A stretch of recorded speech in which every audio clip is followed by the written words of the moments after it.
Jadi harus disiram dulu. Harus disiram. Nah, kalau di lantai itu kan air tidak meresap. Kalau kita siram kan wilayahnya menjadi lebar. Iya, makanya di wilayahnya jangan banyak-banyak siramnya. Gitu. Kemudian kita baru setelah itu kita virus. Kata-kata uhriko itu sama aja dengan airnya mengalir. Makanya baju itu ya, baju. Kalau usahakan kita cuci, kayak termasuk mesin cuci dan sebagainya. Makanya kalau airnya lebih banyak 2 gelas nggak jadi masalah, masukin aja. Jadi masalahnya kan airnya sedikit. Tiba sebelumnya kalau misalkan najis airnya sedikit terkena najis kan bisa langsung jadi najis. Jadi pengertian mengalir airnya itu dari, misalnya saya membawa ember ya. Airnya itu mengalir dari embernya. Iya, dialir ya. Bukan berarti mengalir dari tempat yang ada najisnya itu, bukan ya. Soalnya kalau misalnya kayak tadi di lantai, kalau kita siramkan kayak gitu, air itu kan nggak mengalir, iya, tapi nggak nyerap gitu. Tidak menyerap. Tapi hukumnya tetap sudah. Pokoknya dia ditimpakan. Mengalirnya itu dari wadahnya yang ditimpakan. Bukan dari ininya ya, bukan dari barangnya. Makanya kena hujan, kena apa kan. Paham ya maksudnya? Tapi sebelumnya harus Iya, sebelumnya. Kalau masih ada air najisnya, ada air kencing disiram, ya kemana-mana jadinya. Makanya kita lokalisir sampai bentuknya tidak ada. Kemudian kita baunya sudah tidak ada, katakan kita lihat, kita baunya udah nggak ada, gitu. Baru kita set. Paham ya? Ada pertanyaan nggak? Saya dulu kalau matratse kan, anak-anak kompol itu begitu juga. Saya bisa begitu, karena nanti di bawahnya saya pakai pakai ember yang gede, agak diputar agak diberdirikan dan dikocok aja, karena jatuhnya ke ember itu. Makanya itu tadi ada teman, saya lagi nunggu, ada teman ternyata diangkat, siram, itu salah satunya.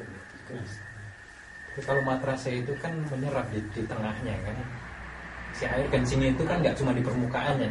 Iya. Kalau matrasnya, kalau misalnya kita matrasnya miringin, kita siram kan berarti cuma permukaan sini. Padahal airnya itu meresap di busanya di tengah. Nah itu yang di tengah itu bagaimana? Oh ya, itu nggak jadi masalah. Jadi yang penting kan yang kontak. Wilayah gitu, misalkan ada wilayah wilayah katakanlah kasur gitu, kena najis. Kalau najisnya bolong sampai bawah, kalau kita memang bawahnya juga mau kita pakai, siram dari sini sampai bawah tempat najis. Meskipun mungkin di dalam sini nggak merata, tapi tempat najisnya yang penting kena. Tapi kalau kemudian wilayah ini, wilayah atasnya saja kita pakai, cukup siram atasnya saja. Beberapa kali pakai air panas lagi sambil menghilangkan itu baunya. Iya, pakai air panas. Kalau dulu ibu kita pakai air panas.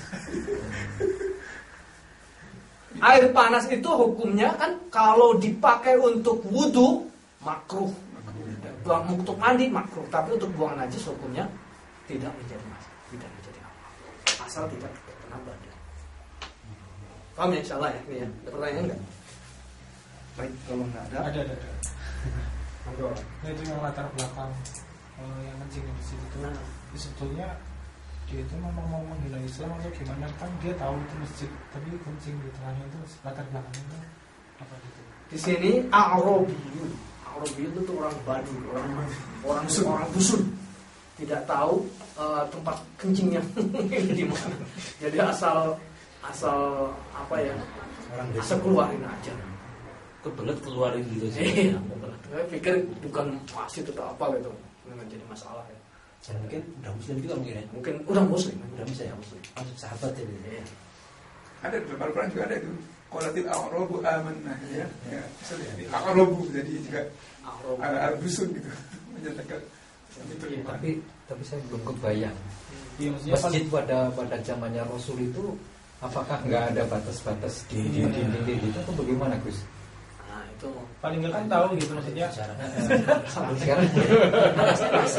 Alasnya pasir. Dindingnya tembok. Iya. enggak. Oh, di Kalau film itu tembok. kalau dinding gitu ya.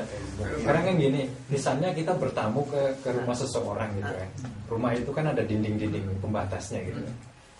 Masa kalau misalnya saya kepengen kencing, lah langsung aja kencing di situ itu Itu apakah panjenengan orang kota. Berpendidikan maksudnya gitu tak? Iya, maksudnya orang Arabiyun itu nggak berpendidikan dan dia nggak tahu tata krama. Orang-orang yang memang dari desa aja. Berarti pada saat itu orang itu tuh sudah ada di dalam di masjid. Masjid iya. gitu ya. Nah di situ banyak orang kan? Kalau ikut kaidah bahasa dia jadi lebih Arab ya. Paling Arab daripada Arab. Kenapa? Kalau dikasih alif kan jadi lebih ya. Bukan, Arabiyun beda sama Arabiyun.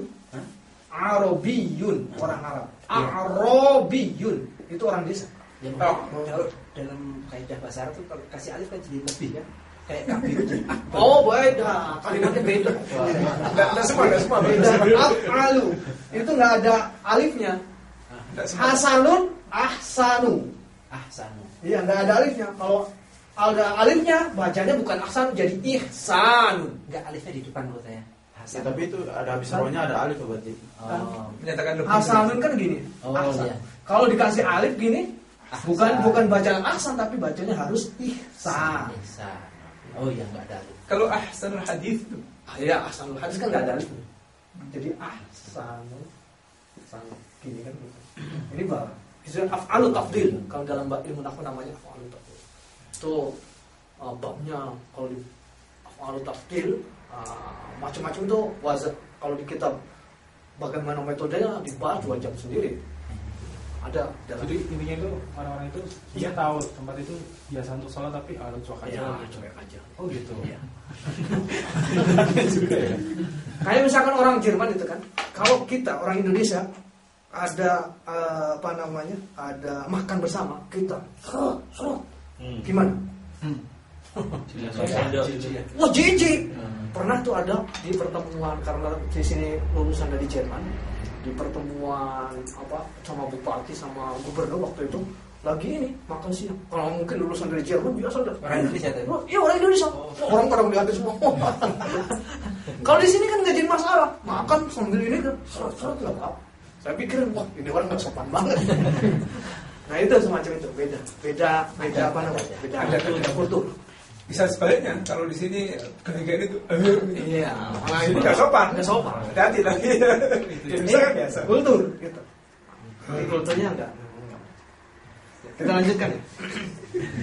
Wa an Ibnu Umar dan dari Abdullah Ibnu Umar radhiyallahu anhuma. Qala berkata Ibnu Umar, itu anhu, yang benar anhu. Kenapa tadi anhuma? Kenapa anhuma itu? Kenapa anhuma? Kenapa anhuma?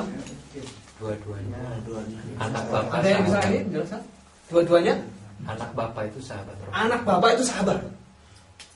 Jadi Ibnu Umar, Abdullah Ibnu Umar kan gitu. Jadi ada dua nih, ada dua sahabat diceritakan, Abdullah dan Umarnya. Maka radhiyallahu anhuma, karena baliknya humanya itu kepada Umar dan Abdullah. Tapi kalau Umar bin Khattab radhiyallahu anhu, karena Ibnu Khattabnya itu bukan sahabat. Oh, indikasinya sahabat ya. Iya. Gelar radhiyallahu anhu hanya boleh untuk sahabat. Ini kan Anas Ibnu Malik itu. Berarti yang Ibnu Maliknya bukan sahabat. bukan sahabat. Nah, Malik sebelumnya. iya. Anas bin Malik. Pembantu Rasulullah. Maliknya enggak Islam. Bukan Islam. Bukan sahabat. Bukan sahabat. Bukan Islam juga. Wa an Ibnu Umar dan dari Abdullah Ibnu Umar radhiyallahu anhu. Qala berkata Abdullah Ibnu Umar. Qala berkata Rasulullah sallallahu alaihi wasallam, uhillat dihalalkan lana bagi kita maitatani dua bangkai wadamani. Ini kurang alifnya ya. Kalau yang asli kurang alifnya. Damun wadaman. Iya, ada alifnya itu. Mimnya ada alifnya, Pak. Dalnya ada alifnya. Di sini nggak ada juga di Banten. Iya, makanya harus ada alifnya. Setelah darah. Dan dua darah. Fa'amal maitatani, adapun dua bangkai, fal jarodu, maka yang satu adalah fal jarodu belalang, wal hutu dan ikan.